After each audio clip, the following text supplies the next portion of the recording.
Welcome to my channel. अभी 13.2 start करने से पहले थोड़ी सी उसकी थ्योरी देखेंगे। मोड ऑफ ग्रुप डेटा जो है उसके मोड को कैसे निकाल सकते हैं। मोड क्या होती है?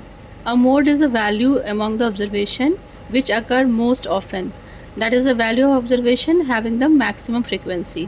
लेकिन ग्रुप डेटा में हमें मोड निकालना है तो उसके लिए हमारे पास एक फार्मूला है, mode is equal to L plus f1 minus f0 divided by 2 into f1 minus f0 minus f2 and multiply by h। यहाँ पे l क्या है? Lower limit of the modal class.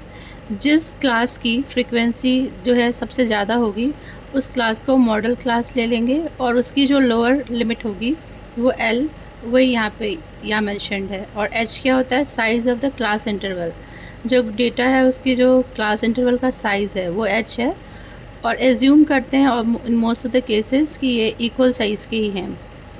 f1 frequency of the model class and f0 is frequency of the class preceding to the model class and f2 is the frequency of the class succeeding the model class।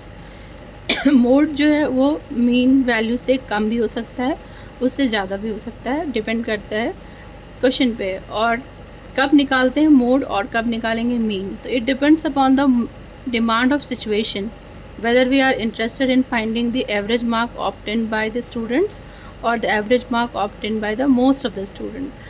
so based on the situation हमें decide करना है कि हमें mode निकालना है या mean निकालना है। लेकिन जो क्वेश्चन 13.2 में है उसमें ऑलरेडी मैंशनड है किस क्वेश्चन में आपको मोड निकालना है और किस में मीन निकालना है।